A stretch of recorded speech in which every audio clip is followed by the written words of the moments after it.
Thank you very much, ladies and gentlemen.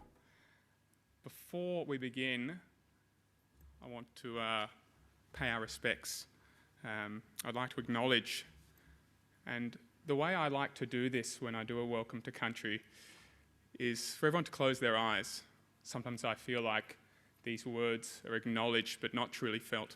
So if you could close your eyes and sort of sit into the fact that today we meet on the land of the Wurundjeri people of the Coulton nations. And I join with you all to pay our respects to Coulton nation leaders, past, present, and to elders emerging.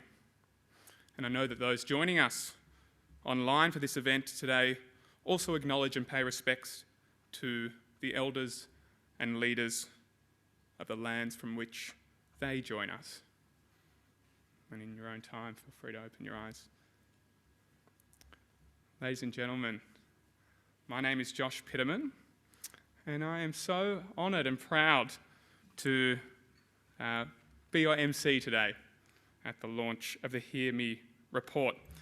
As an actor and a singer, and someone who lives with tinnitus, I know the challenges that those who live with it face, and I know how important it is to look after our hearing, and sadly, how often it's taken for granted and overlooked. And I thought I'd start by sharing my personal tinnitus story with you all today. For me, it began in April last year. I had just finished up playing the Phantom in the Phantom of the Opera over in London on the West End, which was quite a career high for me. And when COVID hit, certainly that I felt like the rug was sort of taken from underneath me a bit, and the stress kicked off pretty quickly. I was doing some recording in my home studio, and I remember after sort of long recording session, this whooshing sound in my left ear just began to start. And it was frustrating and it was annoying, but often when you're exposed to a lot of recording and that, it's not uncommon for a singer to have some sort of audible distress. But it continued on for the rest of the day.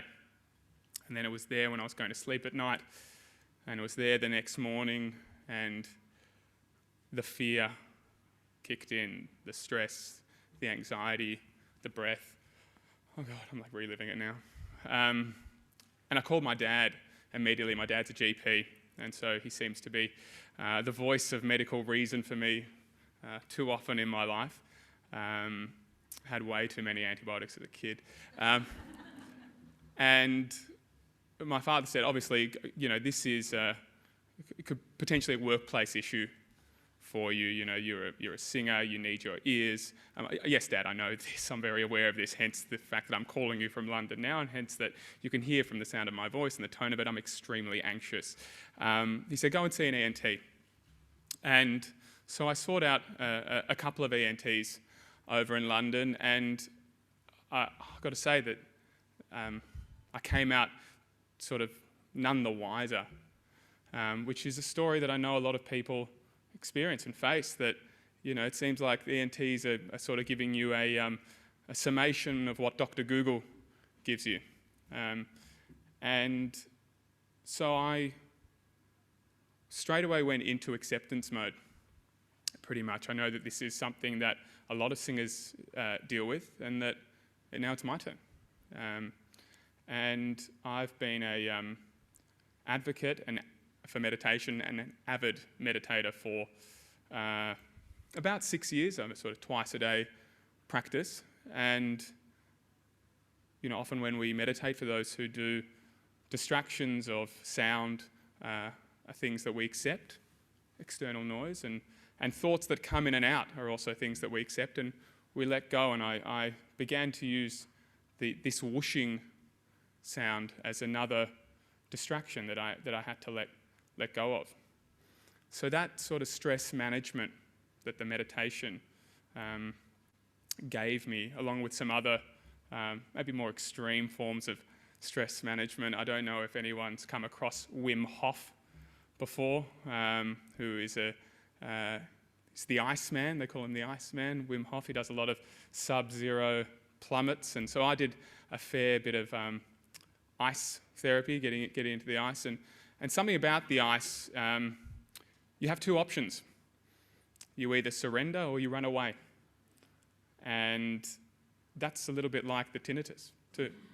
You either try and run away from it, knowing full well that it's there, it's going to keep coming, or I chose to surrender to it, and the ice and the meditation proved wonderful metaphors for what I was experiencing.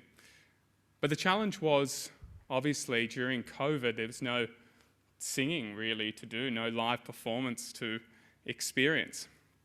And so the challenge came up for me really when I returned back to Australia just a few months ago and was doing some Christmas concerts at QPAC up in Brisbane with the QSO. And obviously I hadn't performed with an orchestra since Phantom in March, and I mean there was 27 in the Phantom Orchestra, but there were 65 in the QSO, and you don't want to be crap. What it taught me to do so quickly that I acknowledged straight away in the first orchestral rehearsal is this sort of tuning in as the 66th member of that orchestra. And it's something that I hadn't done before. I always felt like the front man and they were backing me up. And there was something sort of egotistical about that I became really aware of in that moment, that I'm actually a part of this, that I'm making music with these people, and that's beautiful, and it became this shared experience, and I felt very connected to them. I had to focus much harder, but the connection was so much greater, and the music we made, it was a really good Christmas. It felt extra special. And so I've sort of had a few gigs since then, and the worry and the stress and the anxiety has sort of left me to a degree.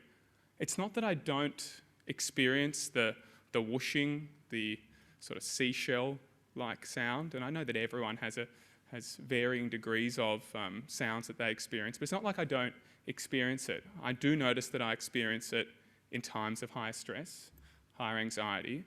I feel it more, or experience it more when I'm in crowds in the city or exposed to that, as opposed to being out in nature, or which is sort of a contradiction in terms, one might say, because you'd feel like the noise of the crowd is a distraction from the noise in your ear, and the silence of nature is only there to increase that sound. But for me, it's the opposite. It's finding ways to be calm, ways to relax, ways to de-stress or unstress. And they've sort of provided me with a lot of great help in a time of high anxiety. So that's my story. But I do know that everyone's story is different, and that each personal experience of their hearing condition is unique to them, and that all voices ought to be and should be heard. And that's why Soundfair's approach, centering around lived experiences and celebrating people's unique stories, well, that's why it really resonates with me. I'm just one of very, very many stories, and it's came to my attention that 70% of our population experiences tinnitus to some degree at some time. And really, it wasn't until April that I'd ever had a conversation about tinnitus with anyone. That's a really sad truth, and that was really alarming to me. So, I'm honoured to introduce our first speaker for this afternoon. It's Minister Mark Coulton, who has the Hearing Health portfolio, a great portfolio, and he has recorded this very special message for us. Minister Mark Coulton. Hello. I'd like to congratulate Dr. Caitlin Barr and everyone at Soundfair for this great report. I know Soundfair's primary goal is to create a society where having a hearing condition isn't a barrier to living a connected, healthy and successful life. A wonderful aspiration. It's a very, very important issue, and currently there are more than 3.6 million Australians experiencing hearing loss. I should know I'm one of them. By 2060, that's going to expand to 7.8 million people, which is a lot of Australians. So these people will be struggling to hear without assistance. The HearMe project is about focusing on the consumer and what they need instead of dictating solutions and policies. And it's always good to go back to the consumers and hear from them. Learning from them on how we can make hearing easier is an aspiration that we have. It's a worthy goal, and it's the one that the government shares with you. The HearMe report identifies 10 areas where society as a whole can change for the better to assist people with hearing conditions. Some of these do align with the Australian government's priorities, while others give the whole of society something to think about. The Australian government is delivering key initiatives from the roadmap for hearing, including a public awareness campaign, better assessment and early intervention for Aboriginal and Torres Strait Islander children, an investment in training for residential aged care staff to better assist residents with hearing loss, a program of research into effective treatment, service delivery and prevention of hearing loss, development and adoption of new teleaudiology standards for hearing services, and investment in rural hearing workforce audit and summit. These measures were announced last October and implementation is underway now.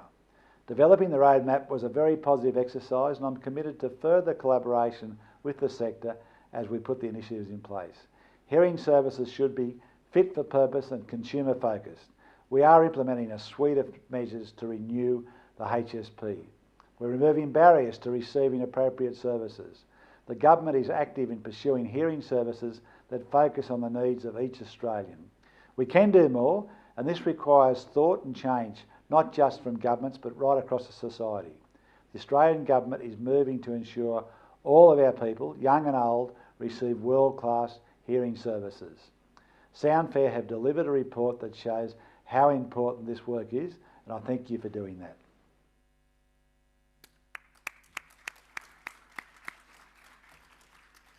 Minister Mark Coulton there, and I love that he used the words that not just in government, but across society, and I think that's a really big thing. You know, this is the fact that this is so unvoiced, the problems of the people face with tinnitus, is not different to the problems that our society's faced with other mental health issues, because really the effects of tinnitus carry over to mental health issues. And you know, we as a society need to get rid of those stigmas, and we need to be brave in doing that. And this is the first time I've actually told that story, other than to my family. So it's a brave moment for me. Thank you. And thank you to Minister Mark Coulton. Our next speaker is Suzanne Waldron, and you need to know that Suzanne is an energetic force of nature with multiple exclamation marks, coupled with her contagious energy and life's purpose, which is more hope, less suffering. Ladies and gents, you're in for a wild ride. Suzanne is a behavioural change facilitator and interviewer whose master's research focused on moving ideas into action through pro-social leadership. She is an active ambassador for Are You OK? And she's the creative director of TEDx Perth. She's also been nominated for the Western Australian of the Year. So please make her very welcome via Zoom, Suzanne Waldron. Oh, well, my goodness, thank you so much for having me. And Josh, I am so excited to have heard your story. You are just beautiful, and I can feel the energy in the room, even though I can't see it, but I can hear it, which is ironic, isn't it? But I can also sense it in so many different ways. I'm so pleased to be here. Thank you for having me. I'm on Wujak Noongar land, and I very much support the Uluru Statement from the Heart, which is to increase and advocate for our truth, our voice, and treaty. So I'd like to pay respects to all of the people here present in the land of WA and all the places that we are in Australia, around the world right now. and all the First Nations people, the elders, past, present, and future. Now, I don't know if you have ever heard of the difference between diversity and inclusion, but my great friend Fadzi one day often says this, and thought it would be a great way for us to start. And that is that diversity is being invited to the party, but inclusion is being asked to dance. And so I'm going to ask you to dance with me for the next little while, and I hope that's okay. Can I get a yay or some kind of noise or some waving? Because I want to hear that you're ready to dance with me right now. Beautiful, beautiful. Okay. Now, I was once in a very similar position to you, listening to a fabulous woman speaking, and she was talking about eudaimonia. I don't know if you've ever heard of that word before, but I certainly hadn't. And I got the courage to, ask the question. You know how sometimes you think, oh, I don't know if I'm going to ask the question because I don't know what she's actually talking about. And she said, oh, I'm so sorry, I completely forgot. Like, I'm so expert in all the things that I'm doing and researching that I forget that other people don't actually know what this word is. And so she described it as the art of human flourishing. And I was like, wow. You know those moments where you think to yourself, I really understand that. Like, I really understand the word flourishing. And so, of course, what I did was I Googled the word flourishing. It's not that I hadn't heard it before, but I wanted to get a bit more definition. And it's a bit grittier than I realized, actually. It was about moving from a place where you felt like you were in adversity and moving all the way through to a perspective of productive contentment. Now, that's not what I was expecting it to be. I thought it would be, like flow and generosity, and it was all those things, of course. But this notion of moving from a place of adversity through to productive contentment really grabbed me. And then I started to think, oh, I think I'm flourishing. Because I don't know about you, and I'm pretty sure that everyone, if you're human online and in the room, felt like you have been in adversity and that you would like to flourish some more and move through to some productive contentment. And the reason I bring this up is because what you won't necessarily know about me is that I had a nervous breakdown when I was 8, and I was homeless and I was in the foster care system, but I was actually born deaf. And I had a lot of operations through my early life to restore my hearing. And in those moments, and whilst this is not a group therapy session, in those moments as I grew older and I started to wonder, what is it about humans? What is it about life that will help us flourish? I really got obsessed with how humans work, why we do what we do. And having been really connected to humanity and feeling like I didn't want things to happen to me that have, to happen to other people, I had this real desire and strength to understand more, and I dedicated my life to behavioural research.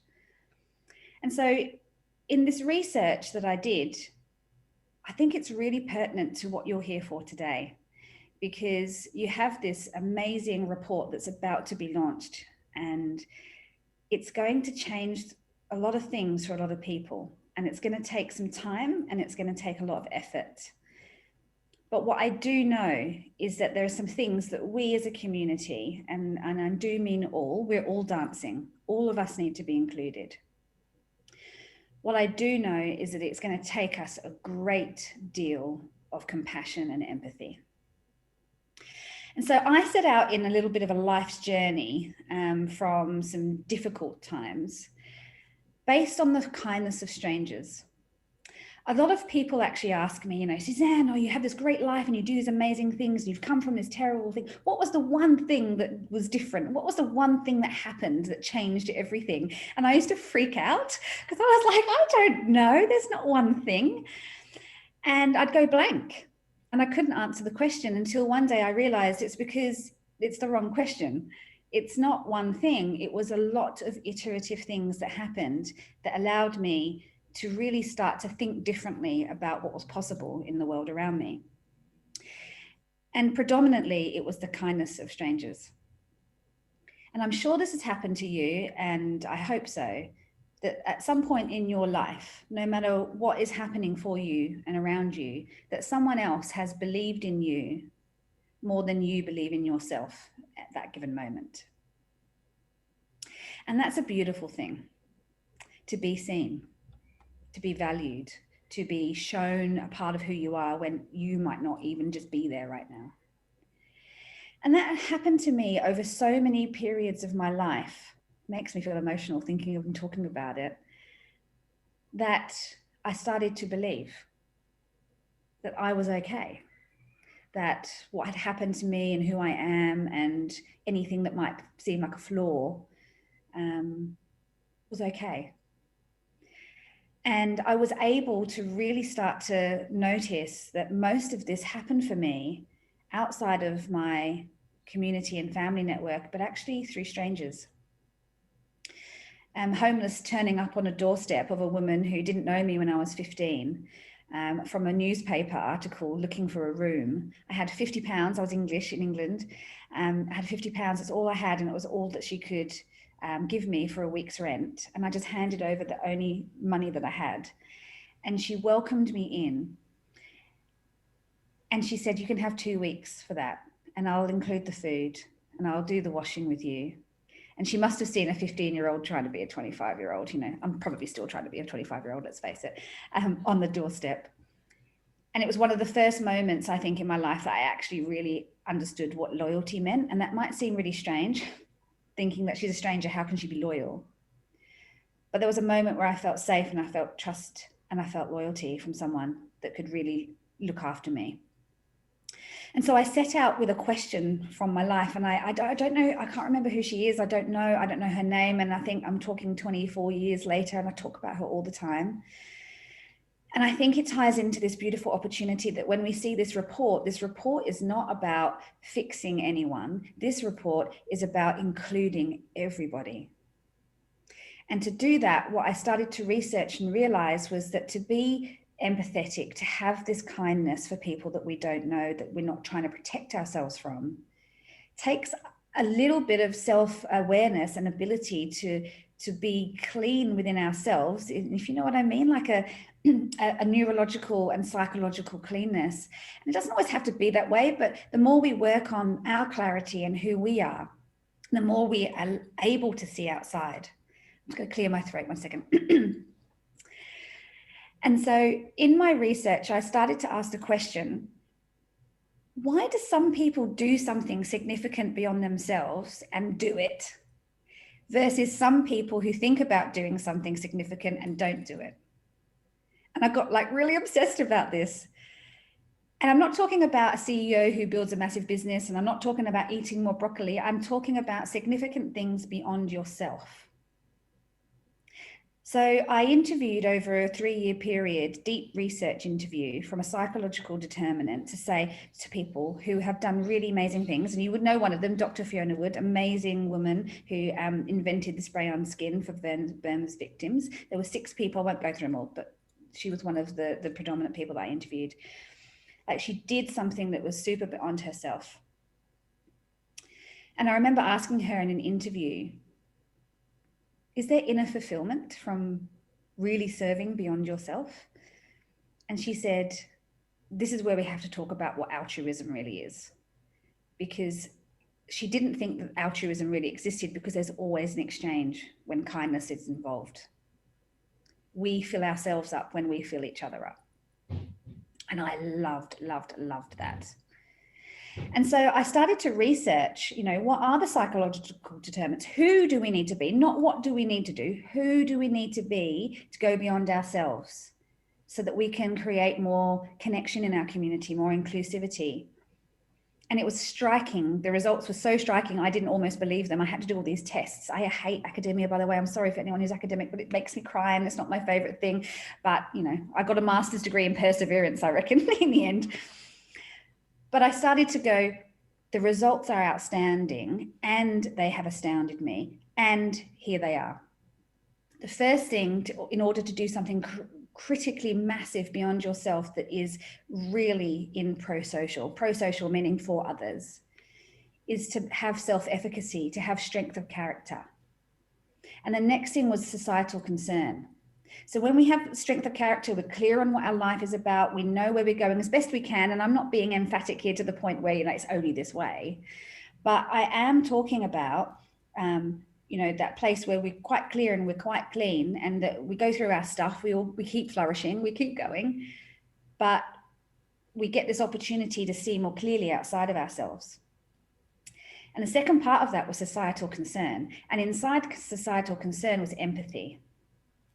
And when I look at the report that we're talking about today, it's calling for empathy. It's calling for inclusion. It's calling for us to not get into the semantics and the arguments between ourselves. It's calling for us to hear the stories like Josh's, stories like Catherine in the report, stories like Peter, all the people that are telling our stories, their stories that are completely valid. And there's nothing wrong with any of those stories. There's nothing, in my view, and I know this might sound controversial to fix, because I don't think anyone's broken. I think what's broken is our ability to include. That's a system issue. And so in this research, I started to look at what empathy really was and what we needed to do in order to be more empathetic. This report is going to call all of us to increase that empathy.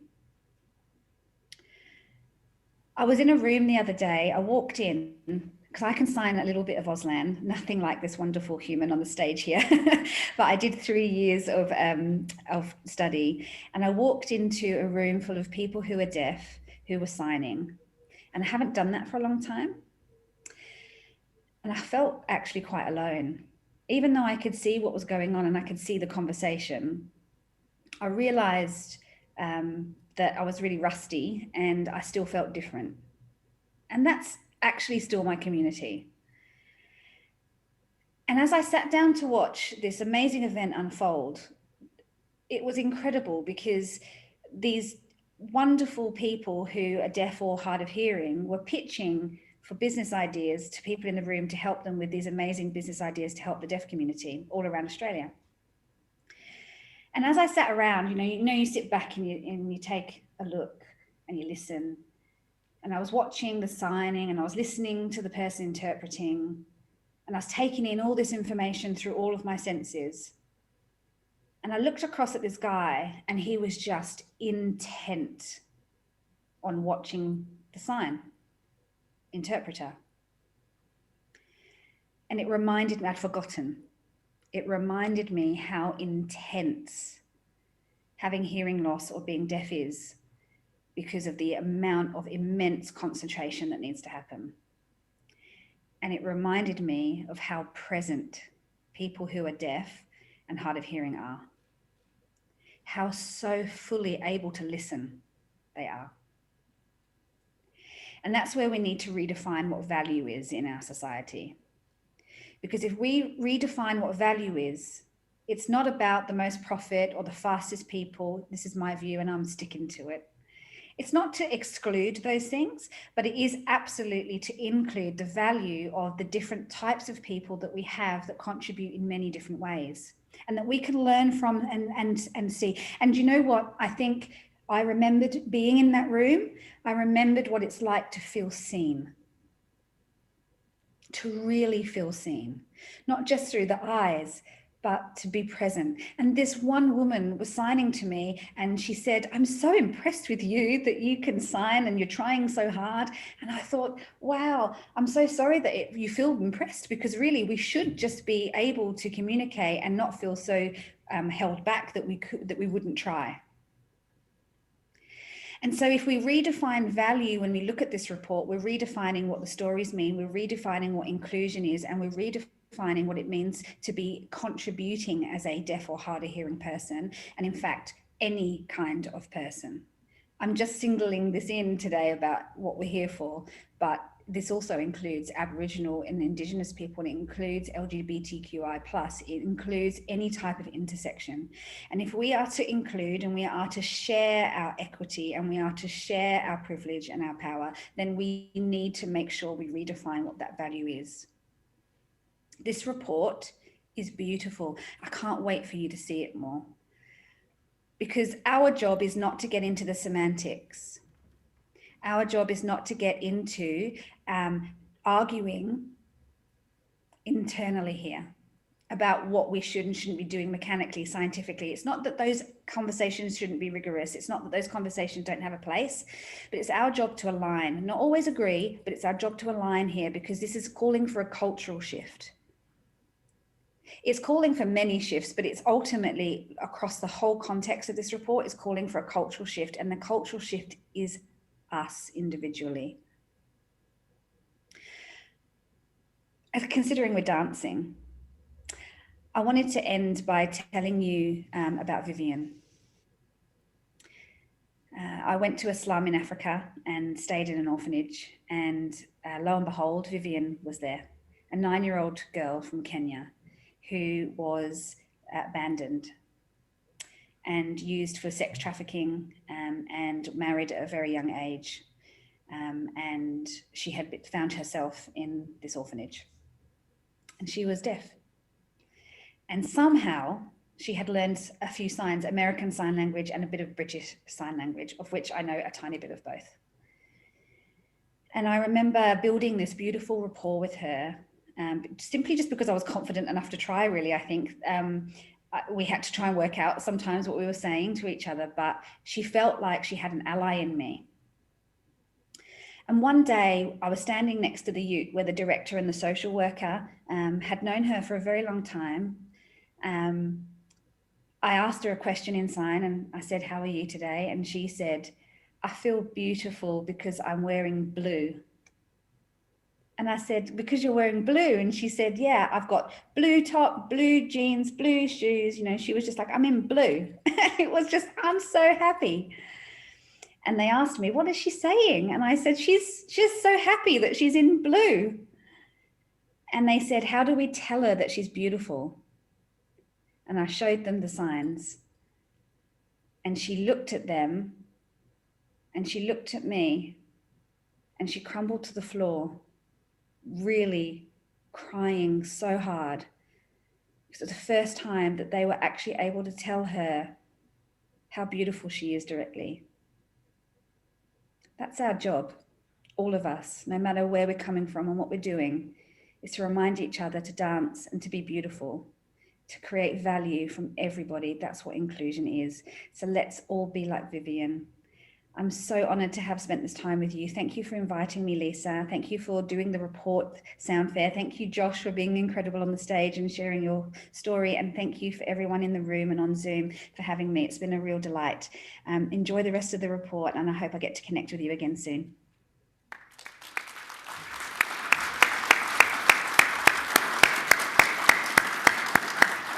Suzanne, Waldron, everyone. Oh, I think we all just witnessed something very, very special there. That was beautiful, Suzanne. And the concept of shifting value systems in this world that has become so binary on so many issues, so left or right, so black or white, to talk about the colours and the shades of the in-betweens is what it is to be human. And I love that it was all about connection, all about being seen, being heard, being held. This is what it means to be human. That was so beautiful, Suzanne. Thank you for sharing that. I just loved it, and I'm going to get your email address because I want to connect with you because you're amazing. Hey, I forgot to say at the start, some housekeeping issues. If you need to go to the toilet, it's around to the right and then to the left, you'll find it. Lunch will be served straight after the event, and you do a wrap around away from the escalators that way, 2 rooms, and lunch will be served there. And if anyone, for any reason, needs first aid, just speak to any of the staff members here at Crown and they will help you out. Continuing on with the event today, our last speaker, ladies and gentlemen, is actually with us in person. It's Dr. Caitlin Barr, will be well known to many of you as Soundfair's wonderful CEO, and I've had the great pleasure of meeting her. And she's a leading researcher in person-centred hearing care. Caitlin is passionate about putting people with hearing conditions at the centre of systemic and societal change. It seems like a big theme for today. Ultimately, Caitlin is driven to see a world that is fair, that is fulfilling, accessible, inclusive, and respectful for people living with hearing conditions. That's the vision that underpins the HearMe report. And I'm really proud to say that Caitlin is here, as I said, with us today. Please welcome Caitlin Barr, Dr. Caitlin Barr, to tell us more.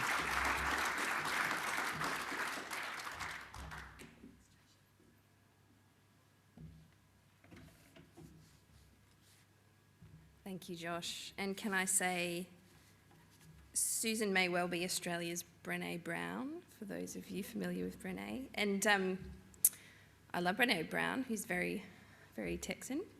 But she introduces herself as a researcher/storyteller. And I was so intrigued when I first heard her talk about herself that way. I'm like, what does that mean? You're either you're academic or you're not. You can't tell a story. It's facts, it's truth. And I have been on a wonderful journey the last few years, realising that research is just another way to tell a story. And in fact, research is much more powerful if it is told through stories. And so I hope one day when I grow up to also be a researcher/storyteller, and I acknowledge and am humbled by the team I have around me who've taught me a lot about storytelling of late. I'm going to start with a story. I met Liz 12 years ago, almost to the day. I was reflecting this morning. 12 years ago. In any other context, Liz could have been my mum, my auntie. She could have been my boss. She could have been the woman who sits next to me in the spin class at the gym. She could have been my friend's parents' mum. But the context that I met Liz was that I was her audiologist. I was her very fresh audiologist, maybe 3 weeks in. Liz, from a privilege perspective, really had a lot going for her. She was middle upper class, she was white educated, she had a supportive, loving family, successful and healthy teens and adult children, well socialised, connected, and she was employed. And in many ways, she had a better chance to get the best out of life and the best out of her health, out of anyone here in Australia. But Liz found herself with me, and she found herself part of a system then, and within a society where hearing equality was not on the radar. Liz had noticed the gradual impacts of her hearing changing, but she talked about how her life was changing. She wasn't there to see me because of her hearing per se. She was finding it more effort to she was finding it hard to keep her friends wanting to see her in the same way they used to. She was finding the music at the gym uncomfortable, jarring. She loved the gym. She was finding her role as the motherly figure in her family was changing as there was more patronising talk, more eye rolls. And that wasn't just being teenagers. She was starting to see herself differently. Her work was passing her over for simple but significant things to her. And I knew all this because I asked her the questions. I told her she needed hearing aids. I told her she needed hearing aids to solve her problems. Her problems. And her kind husband, who was there at every appointment, reinforced to Liz that she could, of course, have the best of the best. She could have the best solution. What he meant by that is you can have the best hearing aids. I nodded along in support, and Liz got hearing aids, reluctantly.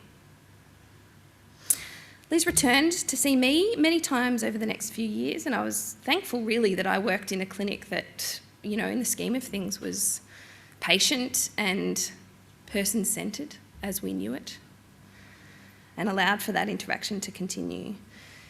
And over the years, she wore her hearing aids less and less. She continued to feel isolated frustrated and began to even joke about it herself. I could see that she didn't like coming to see me because I was reinforcing that she wasn't solving her problems herself. And I'll be honest, I was pretty frustrated with her too. Why didn't she try harder to solve her problems? There was something about Liz, though, that sat with me uncomfortably. I was a fresh audiologist. I knew I was doing what most audiologists would have done. I was well trained. I genuinely cared. But I worked in a system and we lived in a society that didn't really pay attention to what it was that needed to be solved. Liz didn't need to be fixed or solved, and it certainly wasn't just her problem that needed to be addressed. So that little bit of discomfort sat with me, and I didn't action it immediately. For me, it took a few other clients, and don't get me wrong, not everyone is like Liz. There were plenty of people for whom their experience was straightforward, at least how it presented to me. But this discomfort that I actually didn't do what I needed to do. I didn't even know what it was I should have done differently. I didn't really know what it was that Liz needed of me. It was a seed that grew, and I was very fortunate to be able to undertake a PhD where I could ask some of those questions. But the best part of a PhD, for me, was getting to sit down and listen. I did some qualitative research, like Suzanne. Listen to people's stories. And gee, the stories were vast and powerful. And I found myself disagreeing with people sometimes. Oh no, but that couldn't have happened because I know that's not the protocols that clinics would work to. Or, no, I know that's not actually how hearing aids work. You know, I couldn't take off my clinical hat. But credit to my supervisors, they taught me, no, sit back and listen. These people need to be heard. And when you do that, you get a whole other level of understanding that stories are true. Stories are people's truths. And so we should, in fact, place a lot of value on stories. So still I reflect now, what if this person wasn't in such a privileged position as Liz? You know, she was in this, of all the people, she was going to do the best, and she didn't. What if things were different for Liz? What if she was in a different stage of life, had different sort of structural determinants behind her?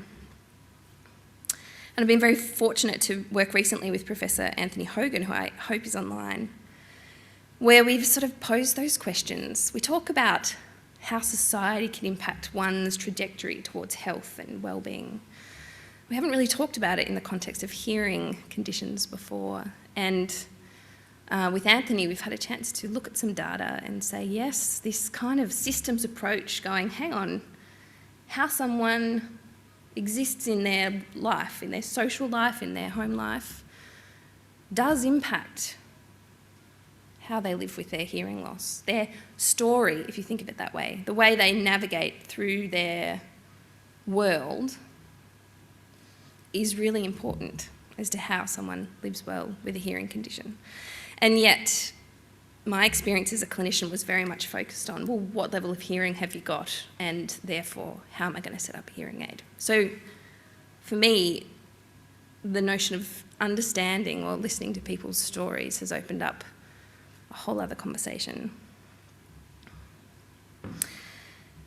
If we were to dissect that scenario of Liz, I'd argue that she was up against it for several reasons that boil down to the fact that really her voice, her experience was not heard or listened to, and it wasn't acted upon in any aspect of her life, not by her very supportive and genuine husband, not by her family or her friends, the gym instructor who she asked to turn the music down, and not by me or the system in which I worked.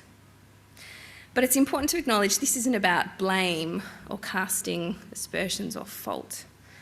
This is about acknowledging, oh, hang on, could this be done differently? Could it be that this is not actually Liz's problem to solve, but something that we all hold some responsibility for doing differently, for actioning?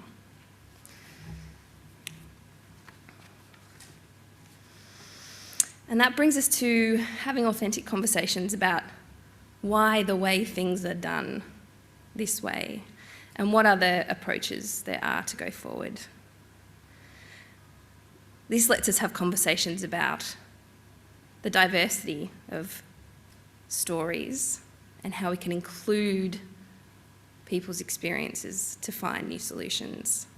I was reflecting on my time with Liz 12 years ago, and the irony, or perhaps it's even symbolism, in fact, was totally lost on me at the time as a new audiologist. But Liz had a soft voice. She physically had a soft voice, but she metaphorically had a soft voice too. From Soundfair's perspective, hearing equality, a fair world for people with hearing conditions, doesn't necessarily come from one person's story, but we certainly believe that by elevating many stories collectively and telling them in a purposeful way is motivation for collective action. And with that comes a whole new lens, whole new approach, and different ways of making sure people can live in a fair world. And storytelling, of course, can come in the form of words, like the report you've got in front of you, but also visually and emotively, much like the wonderful experiential art that we have, and all credit to Kate for bringing us into that world rather than just talking about it. Soundfair envisions a fairer world for people with hearing conditions, and we approach this. We know this isn't a new concept. We think it's a very important one. It's not new. But our approach to it is to transform individuals' experience, and each individual's experience collectively starts to change society. Ultimately, we're looking for well-being and focusing on well-being, acknowledging that a person is a whole person and they exist in the context of their world. Soundfair is actually an almost 90-year-old organisation. In our previous iterations, we were the Victorian Lip Readers Club, the Association for Better Hearing, and more latterly, the Victorian branch of Better Hearing Australia. And we have some archives in our tiny office that when you look through actually evidence stories that speak to these struggles to be heard, some of those stories are 50 years old. And a lot's changed since then. Technology's changed incredibly. Things like captioning, being able to webcast presentations. They're 50 years old, but they're still raw because we still hear the same stories. And we're not here today to focus on the fact that nothing's changed in 50 years, because plenty has changed. But there's more change to happen. And we're here to say, hey, what if we really invest in this different approach to finding solutions by centering on and putting people with lived experience at the centre, and therefore taking a society-wide approach? In the words of these members who've been part of this organisation for a long time and people across the community with hearing conditions, they're saying to us, please, hear me. And so valued guests, both here in person, appropriately socially distanced, and everyone watching us across the interwebs, I'm delighted to welcome you here today and to formally launch the HearMe report. This report, which looks very fancy, actually came about quite organically in a COVID-strange sort of way. When we found ourselves less able to be out in the community and supporting people individually, we, I won't use the P word, changed our approach and our focus last year to focus more on bringing stories together, to hearing as much as we could to inform how we go forward in the years ahead. And that included several government submissions. And after we gathered lots of voices to inform our submissions to government, we were struck by the fact that there wasn't a home for these stories beyond the sort of tight focus of the submissions that we're putting together. But we had them. We were hearing them. These stories covered a lot of topics well beyond the questions that were asked, and credit to Lou, who's our interviewer, for her real skill in bringing out those stories. Covered a lot of topics, and those topics actually came to be the 10 chapters in the HearMe report. We realised that this was not about health necessarily. This was about social lives. This was about workplace issues. This was about identity and self-worth. We wanted a home for these stories, and that home is HearMe. As you'll see in the report, it highlights the extent and very personal impacts of having hearing conditions, and that these impacts are not singular. You'll see from the quotes, people see things differently, they experience things differently, and that doesn't mean there's a right and a wrong, but it means that we need to hear those stories and find ways to address people's needs as fast as they are, so that ultimately we can reach the good old sought-after goal of social inclusion, or the dance, and a sense of belonging for people all across Australia. And within these 10 chapters, there are 10 priority areas, which you'll see in the executive summary.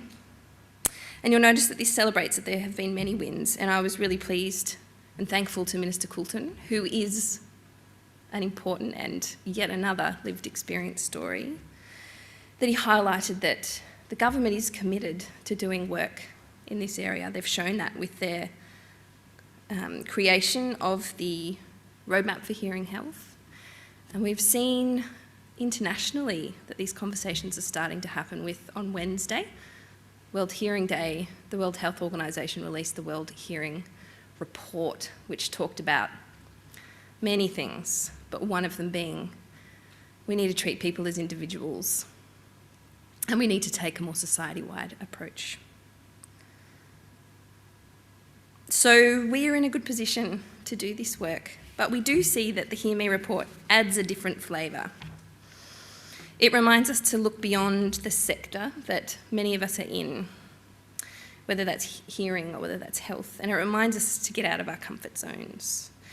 This report forms the first step in a long-term project for Soundfair, but at its core, HearMe represents what Soundfair is about, which is that all the work we will do is based on and with the needs of people with lived experience. There are several tangible next steps from this report, and I'm hoping that you might be inspired to action, to either join us in our next steps or find a way to take your own next steps. We're delighted to be co-sponsoring a special issue of the Public Health Research and Practice Journal, which is an outstanding public health journal here in Australia, alongside the Hear Centre and Macquarie University.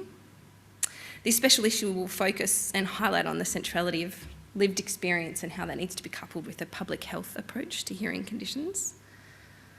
And this will provide evidence, examples and data to inspire policy conversations. And I, along with Professor Kath McMahon and Professor Bhamini Gopinath, look forward to sharing the opportunities that come with putting together that special issue, and hopefully some of you here today, online or in person, will be involved. We're also very excited to have the opportunity to work with the Impact Assembly of PwC, whose outstanding expertise in bringing vast groups together to have collegial and collective and challenging conversations about complex problems. In starting to work with them, and this concept is still in its infancy, but we're hopeful that we'll be able to bring together people with very diverse views and perspectives well outside the hearing sector to challenge the way things are done and look for solutions based on the needs of people with lived experience. But for us, it also means platforming and enabling people with lived experiences' voices, and we have some wonderful initiatives in the years ahead that will really grow the strength of those voices and make sure that they are heard. This report was born out of lived experience, but formed and built out by the outstanding contribution and consultation from several people and organisations. And I'd like to acknowledge and thank the consultation partners across all the chapters who made a substantial contribution to the bulk of what's in there and proposed solutions. And I'd also like to acknowledge the contributors who made comments and suggestions across those chapters. While we purposefully sought input from beyond the hearing sector, I very much thank the organisations who put their name forward and said, yes, we support this approach. The organisations who are in the front of the report who have endorsed this. And we look forward to seeing them shine as they also work towards hearing equality. Look forward to collaborating in the future. So the HearMe report contains 10 calls to action and cuts across a lot of ground, and we don't at all suggest that it's got all the answers, and in fact it's really just, it's the start, it's a conversation starter that we hope brings in more voices and more people. It's a platform to start to question the status quo. And contained in that report, I hope that there is a call to action for all of us, and this might look like being aware of the background noise next time you go out to a restaurant and choosing to go somewhere quieter, or perhaps even actively asking the staff to change the acoustic environment. Or it might look like using your position and influence to embed hearing equality in decisions or standards that are made. Before signing off, I'd like to share my thanks to the many people involved in making today, and importantly, the report happen. Firstly, to Kate Dishaquill and her wonderful contribution of art, but it goes well beyond the output. It's actually her contribution to the way we think and the stories you've told us, Kate, which has influenced where we are today. Thank you. I'd like to thank Lisa Westhaven, there she is at the back, and her events and engagement team who have been the driving force behind this report, and the rest of the Soundfair team who've been incredibly supportive, including our outstanding board. I'd like to thank very much our sponsors, Specsavers, who are responsible for allowing us to show Kate's work here, and it just shows the acknowledgement that they see that it's about people, not devices. I'd like to also thank Oticon for their contribution to those of us who are having lunch today, for the bag that you and the goodies therein that you will receive. So in winding up, I'd invite you to take a moment to hear the voices that are in the HearMe report and find an action that resonates with you. There's no one solution. Find an action that resonates with you and put it into action. And that might even just be asking someone, tell me about your story, and really hearing it. Thank you.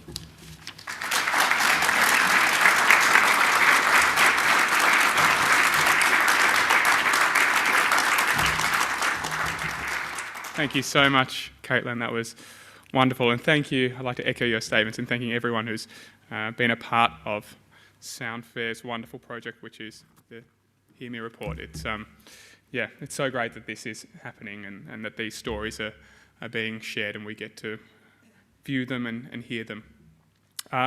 That really ends the formalities for today, but before I go, I'd like to thank all our speakers today. Start with Dr. Caitlin Barr, Suzanne Waldron, and Minister Mark Coulton. And of course, I'd like to thank our wonderful Auslan interpreters, Kelly and Gwenda. And it's been an absolute honour and privilege to get to be your MC today, and I hope that in the future I can do more with Soundfair. I think this is a very special thing that's been created. So enjoy your lunch, and I will see you all very, very soon. Thanks so much.